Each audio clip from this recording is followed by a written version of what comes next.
Vamos estar louvando ao Senhor então, em espírito, em verdade. A todos que estão em casa, quero desejar a todos bom dia, a paz do Senhor. Este hino, vamos louvar, que exalta o nome do Senhor. Declara, que nós adoramos a Deus em espírito e adoramos a Deus em verdade. Porque é esse verdadeiramente o maior propósito e o desejo de Deus. Que todos aqueles que o servem, o sirvam, com um coração sincero, adorando em espírito e adorando em verdade. Vamos louvar? Em espírito, em verdade, te adoramos, te adoramos. Mais uma vez, em espírito. Em espírito, em verdade, te adoramos, te adoramos. Rei dos reis e Senhor, te entregamos nosso viver. Rei dos reis e Senhor, te entregamos nosso viver para te adorar, Rei dos reis. Foi que eu nasci, ó Rei Jesus. Meu prazer é te louvar, meu prazer é estar nos atos do Senhor. Meu prazer é viver na casa de Deus, onde flui o amor. Em espírito, em espírito, em verdade, te adoramos, te adoramos, te adoramos, te adoramos. Em espírito, em verdade, te adoramos, te adoramos. Rei dos reis e Senhor, te entregamos nosso viver. Rei dos reis e Senhor, te entregamos nosso viver para te adorar, ó Rei dos reis. Foi que eu nasci, ó Rei Jesus. Meu prazer é te louvar, meu prazer é estar nos atos do Senhor. Meu prazer é viver na casa de Deus, onde flui o amor. Amém? Amém. Os louvores são lindos, expressam umas letras lindas, verdadeiras, profundas, que falam de coisas que nós temos que sempre estar lembrando, temos que estar sempre renovando, como forma de verdade e convicção para cada um de nós. Ele diz em espírito e verdade, te adoramos, o prazer é viver na casa do Pai, na casa de Deus. E assim, pensando sobre essa responsabilidade que nós temos diante de Deus, eu andei refletindo essa semana sobre, nesse momento, né, de pandemia, de isolamento social, o que nós temos feito para poder realmente declararmos Cristo nas nossas vidas. Porque nesse momento de isolamento social, porque estamos vivendo em isolamento social, mas mediante as tecnologias, os recursos que nós temos hoje, então ainda é possível sim a comunicação, não é isso? É possível sim você mandar um WhatsApp, é possível sim você entrar no Facebook, no Instagram, é possível sim você fazer uma ligação, é possível fazer uma videochamada. Então, o isolamento, na verdade, ele não distancia das pessoas no sentido da comunicação dos recursos que nós temos. Igual agora, nesse exato momento, nós podemos fazer uma filmagem e depois postar no YouTube ou até no Instagram e dos recursos que nós temos como formas de mídia. Mas o que nós temos dito e o que nós temos feito como servo de Deus através desses recursos? Essa foi a minha pergunta durante essa semana, acerca da responsabilidade que nós temos como servo de Deus, que independente de pandemia ou independente de isolamento social, nós continuamos e não deixamos de ser servos do Senhor. Nós permanecemos, ou até temos que ser ainda mais servos do Senhor do que antes, porque agora nós temos um compromisso maior através do testemunho que nós não vamos mais dar agora presencialmente, mas também que vamos ter que dar através das nossas redes. Porque muitas pessoas têm página no Facebook.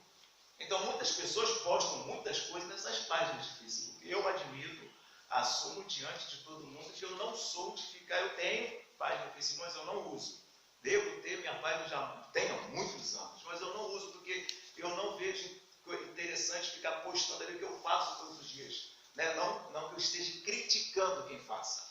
O que eu estou dizendo é, como servo de Deus, o que nós temos feito, né? Como estamos utilizando esses recursos para testificar a glória de Deus. É isso que eu estou dizendo. A maneira que você vai usar compete a cada um, porque nós já temos um Deus que toma conta das nossas vidas, isso para mim já é mais do que suficiente. E pensando nisso, eu estava lendo um livro de um teólogo, e ele despertou para um texto no livro de Coríntios, interessante, que todos nós já conhecemos, que todos nós já sabemos, já lemos muitas vezes, ainda mais o livro de Coríntios, na carta, né, que Paulo escreve à igreja de Corinto. Mas a gente sempre tem que voltar e atentar mais um pouco para os pequenos detalhes que temos. Então, por gentileza, peço aos que estão em casa e peço também aos que estão ouvindo essa palavra, através de qualquer recurso que esteja sendo disponível, abra na carta, né, de 1 Coríntios, carta do apóstolo Paulo, 1 Coríntios, capítulo 2, eu vou ler do 1º ao 5º.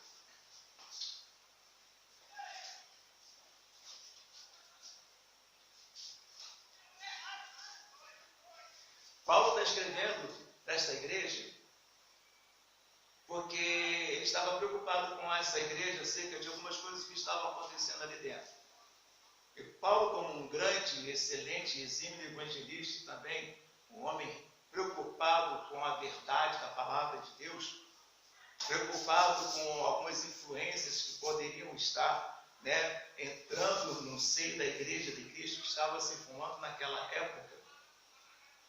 Ele escreve esta carta, no primeiro capítulo ele vem descrevendo algumas questões, algumas coisas que eu não vou ler agora, vou ler daqui a pouco, mas hoje eu quero partir para o capítulo 2, onde ele deixa uma declaração que eu acho que todos nós devemos copiar de Paulo.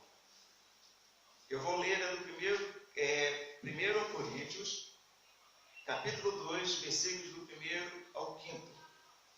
E eu, irmãos, quando fiquei convosco, anunciando-vos o testemunho de Deus, não fui com sublimidade de palavras ou de sabedoria, porque nada me propus entre vocês saber, senão a Jesus Cristo e este crucificado. Pode prestar atenção que já no primeiro e segundo versículo, ele já está declarando razão e o fundamento pelo qual ele quis estar junto com a igreja de Corinto, é a razão máxima e óbvia que ele queria estar no meio daquela gente. Ele não quis com palavras de sabedoria, ele não quis com palavras de eloquência. A única coisa que ele propôs fazer foi falar de Jesus Cristo. Eu vou continuar, porque eu falei que iria até o quinto, né? Mas eu quero atentar no versículo 2, por isso que eu já dei essa parada aqui. E eu estive convosco em fraqueza, em temor, em grande tremor. Versículo 3, eu estou passando para o 4. A minha palavra, a minha pregação, não consistiram em palavras persuasivas de, mais uma vez, sabedoria o quê? Humana. Mas em demonstração do Espírito e de poder. Para que a vossa fé não se apoiasse em sabedorias de homens, mas no poder de Deus.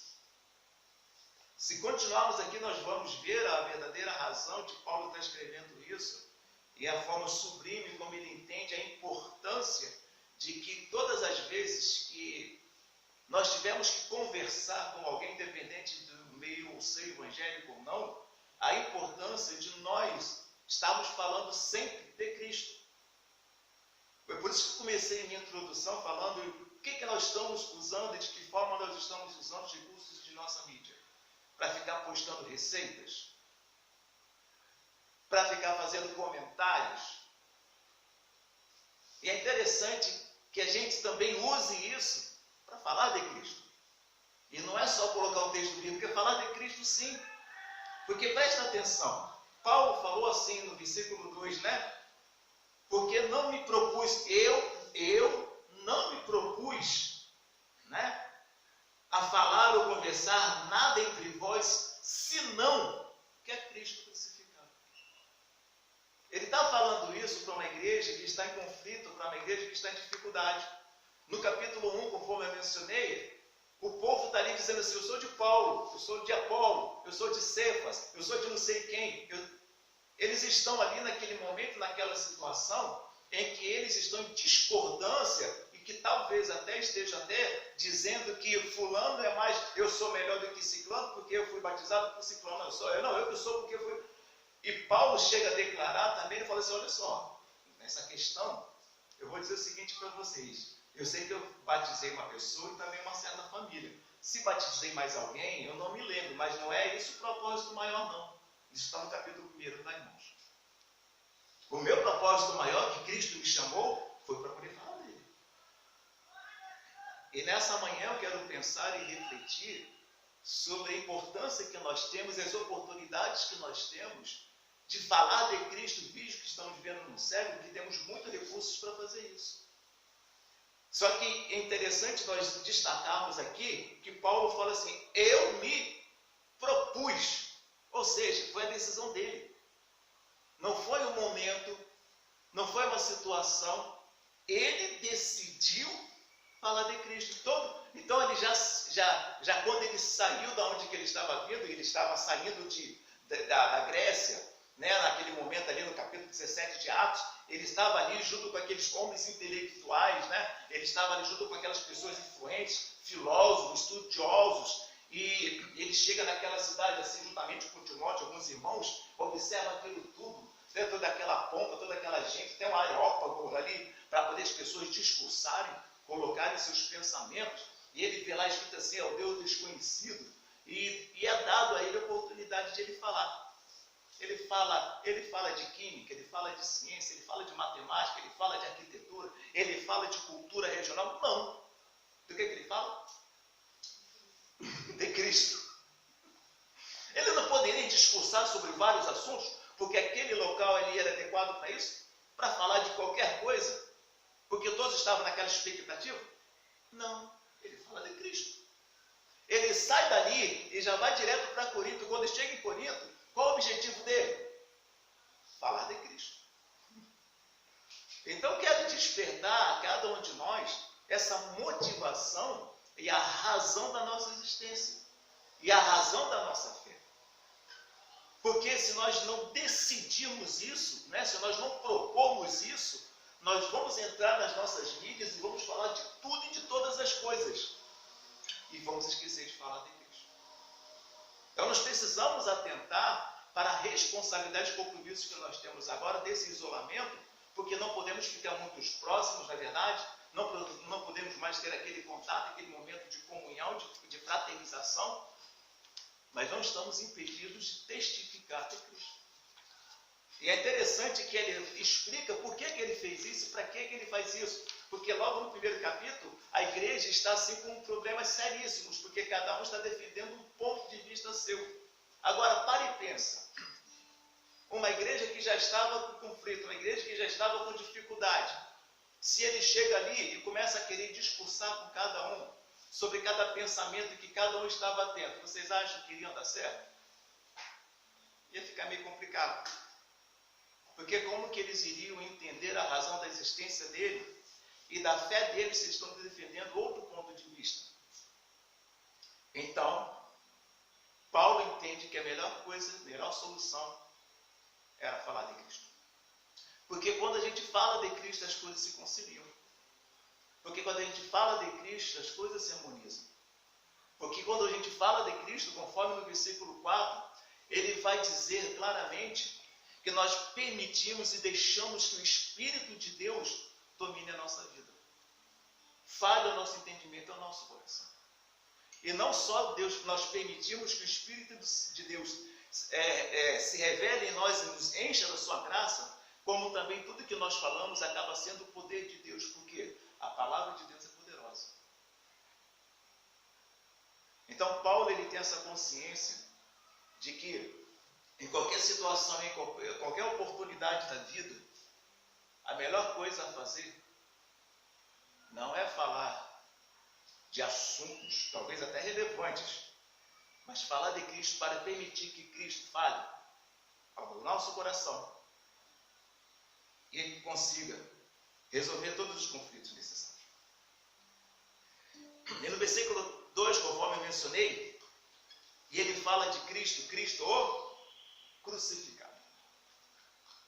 Precisamos lembrar e trazer à memória o tempo inteiro o sacrifício que Cristo fez pelas nossas vidas e perguntarmos a nós mesmos, se Cristo fez tanto por cada um de nós, o que nós temos feito?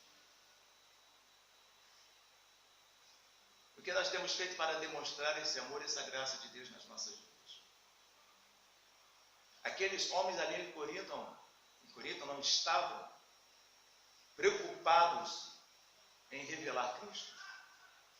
Estavam preocupados em revelar a si mesmo e expor a sua posição. E esqueceram que, na verdade, no que vocês podem ler, Paulo vai perguntando para cada um deles, afinal de contas, quem foi que morreu por vocês todos? Afinal de contas, quem foi que padeceu por todos vocês? Afinal de contas, quem foi que deixou o seu reino na glória para poder vir aqui na terra e morrer por todos vocês? Foram vocês? Foi Paulo? Foi Cefas? Foi Apolo? Não. Quem foi? Foi Cristo. Então Paulo ele vem maravilhosamente trazendo esse entendimento da necessidade de nós termos uma postura, tomarmos uma decisão de deixar Cristo falar em nós, para que nós possamos falar de Cristo. E ele fala no versículo 13, e não estive convosco, e eu estive convosco em fraqueza, e em temor, e em grande tremor. Sabe o que isso significa? Submissão a Deus, temor de Deus, humilhação, inclinação, subordinação. Ele entende que ele, como homem, não ia resolver aquela questão. Muito pelo contrário, tenderia a gerar um conflito ainda maior. Ele entende que, como homem, ele não tinha capacidade nem competência alguma, com todo o conhecimento que ele tinha, de resolver aquilo ali. A psicologia, a ciência, a sabedoria que ele tinha, não iria resolver. Ele só conseguiu entender que para resolver aquela questão de Corinto, só pensava de Cristo. E esse Cristo crucificado. E é tremendo quando ele vai dizendo isso, porque ele vai logo abaixo. E a minha palavra, a minha pregação não consistiu em palavras persuasivas de sabedoria de homens ou humanos.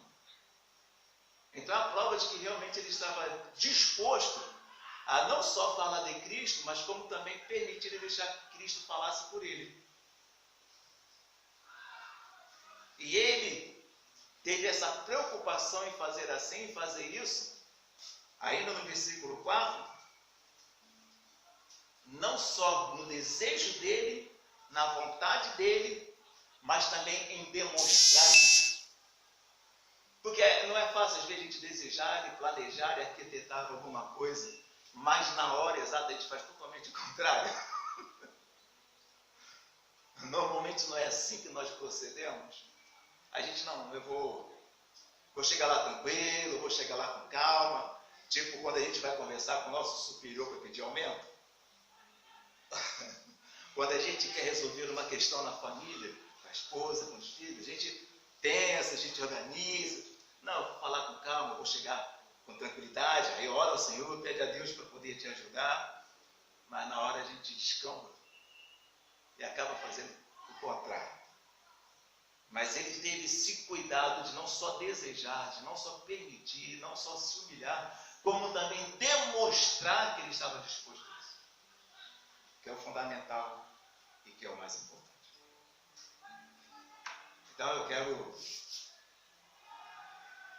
deixar à vontade a igreja para entender e perceber que esse exemplo de Paulo pode ser copiado, porque ele deixou claro que ele fazendo isso estava dando liberdade para a ação do Espírito Santo de Deus, ainda no versículo 4. Continuando ainda. Mais demonstração do Espírito e do poder de Deus. Porque a palavra de Deus, ela só tem poder, ela só tem eficácia quando nós deixamos o Espírito de Deus trabalhar na nossa vida. E aqui ele está deixando claro que não era o suficiente ter o conhecimento. Porque Paulo tinha o conhecimento da Bíblia. Ele era um estudioso. Ele está deixando claro que além do conhecimento da palavra, ele precisava ter a ação de Deus. Ele consegue entender que além do conhecimento da palavra de Deus, ele precisava se humilhar. E ele entende que além do conhecimento que ele tinha da palavra de Deus, ele precisava decidir, escolher, deixar Deus agir na vida dele e falar com ele. Para que o poder de Deus se manifestasse. E ele não tem preocupação em ser eloquente. Ele diz, deixa aqui claro. Ele não tem a preocupação de filosofar. Ele tem a preocupação de que as pessoas entendam e recebam Cristo nos seus corações. E ele faz isso, ele tem esse propósito para um único fim. Aqui no versículo 5, para nós podermos encerrar essa mensagem. Para que a vossa fé não se apoie em sabedoria humana. Porque quando a gente prega com conhecimento, não está errado. Mas nós corremos o risco de deixar que a fé da pessoa seja sustentada em única e exclusivamente naquela sabedoria. Digamos assim, uma fé intelectual. Não sei se vocês conhecem, mas a gente, se prestar atenção, nós temos muitas pessoas que... Era o que acontecia com o povo judeu naquela época de Jesus Cristo. Eles decoravam aquele mancebo que foi falar com Jesus Cristo. Ele tinha todo o conhecimento da palavra de Deus. Ele até praticava e guardava, não era verdade? Mas o que Cristo falou para ele? Uma coisa tinha necessário. Não é isso? Você tem que nascer de novo. Então, Paulo não está aqui falando de alguma coisa que seja impossível ou que não seja relevante com a palavra. Ele está dizendo, eu estou preocupado em, quando chegar para vocês, não ficar falando de coisas, de conhecimentos que eu tenho. Porque Paulo tinha muito conhecimento bíblico. Muito. Ele conhecia, na nossa linguagem hoje, conhecimento teológico profundo das Sagradas Escrituras. Mas ele está dizendo, mas eu não quero isso, eu quero falar sendo usado por Deus para que a palavra de Deus tenha poder sobre a vida de vocês. Porque quem transforma é a palavra através da ação do Espírito Santo de Deus. É isso que ele está dizendo. Por isso que ele diz no versículo 4, pelo Espírito e poder de Deus. Porque ele entende, ele sabe que quem pode apaziguar e resolver todas as questões é só o próprio Deus. poder a gente fechar, então ele continua no versículo 5 aqui, para que a vossa fé não se apoie na sabedoria dos homens, mas no... Ou seja, se existe alguma coisa que tem que ser feita, que tem que ser resolvida, que nós precisamos decidir, é que Deus nos use. E temos que deixar Deus nos usar. Então, conforme eu comecei falando, nesse período de isolamento social e de pandemia, que você está usando bastante os recursos da mídia, WhatsApp, aí, Facebook, Instagram, e tantas outras mídias aí que você tem usado, eu sei que você tem usado, porque você, em casa você não faz outra coisa, vê televisão, decida falar de Cristo. Escolha falar de Cristo. Opte falar de Cristo. Para que você possa ver o Espírito Santo de Deus agindo na sua vida e na vida daquelas pessoas às quais você está postando e enviando as suas mensagens. Deus abençoe. Tenha uma semana excelente. E assuma esse compromisso com Deus. Em nome de Jesus.